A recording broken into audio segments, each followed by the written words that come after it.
ask any questions for myself, Victoria, or Tom? Well, I'll ask a question about DRM, which I Okay. was actually wondering. Thank you, Ken. Used to that. Yeah. The vendors control the DRM. Exactly. So what can we do? What can we do? I think the only thing we can do is advocate against it.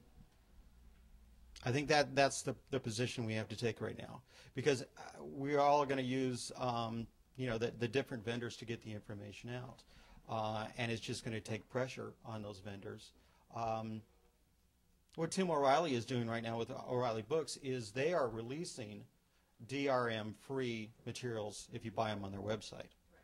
But if you buy it through another source, through an Amazon or someone else, then DRM is going to be attached to it. We as publishers aren't, our size is not that large to be able to do that. But I'm thinking the only way that we can really do is advocate against it, and hopefully, like you said in your talk, the Random Houses of the world, the big publishers will put enough pressure on, because right now it's not successful. People are moving around and doing things that DRM that they're really not supposed to do, but they are. So, any other questions, Ken? You mentioned that other vendors are actually controlling DRM, and specifically Amazon didn't mention Google, which would be the other one, I would think. It seems to me there's an analogy, and I wonder if it was discussed, between this emerging control and what happened in the music industry, which is to say, the more there's that kind of control, the more likely it is that in fact you'll find information escaping into other ways, and even publishers then will lose, everyone will lose control of the information. Was that discussed in some way, what the relationship to what happened in the music industry, basically? I don't recall as much information being talked about with the music industry. Maybe Tom does. Let me bring him on. I can't sing it, I'm afraid, no. But I can answer to that a little bit.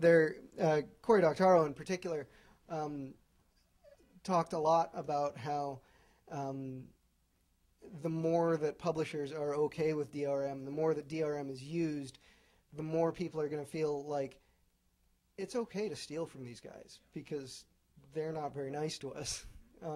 There's a real anti-DRM sentiment among consumers. I think any of us who buy music know that. People don't like DRM. People don't like having problems with being unable to transfer a file from an old computer to a new one without having to jump through a series of hoops. Yeah, so DRM is, like you said, it's kind of the big evil. I think one of the most interesting things that Cory said in his talk was he was talking about the release of the new Harry Potter book and about how there wasn't an ebook of it available, and it was available only in English at first. And within 24 hours of release, there was an ebook available online that people had keyboarded in, and 24 hours after that, there was a German translation ebook online. So the point is that DRM as a technology is crackable, and even if it's not crackable, books themselves aren't DRM'd. So all you got to do is type for a while and you got it. So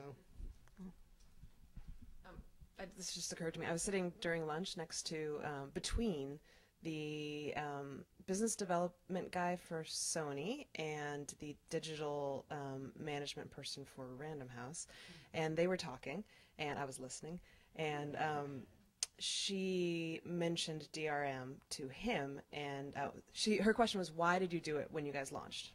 And he said, we didn't even think about it. Because there's the paradigm, right? Hold on to information, keep it tight. The other associated problem with DRM is that you can't enforce it. If you try to enforce it, you're going to be stuck. It's impossible. So let it flow like water, right? Any other questions? Yes. Oh, great. Jen? So in line with all of these people in control of technology right now, who is in charge, would you say? You mentioned Amazon and Google. So, well, Google was mentioned by Ken. But who is leading the technology right now? Who's setting the standards across the board? Would you say? Who are we fighting against? Nobody. It's like saying the liberal media. It's things happen, but they'll happen organically.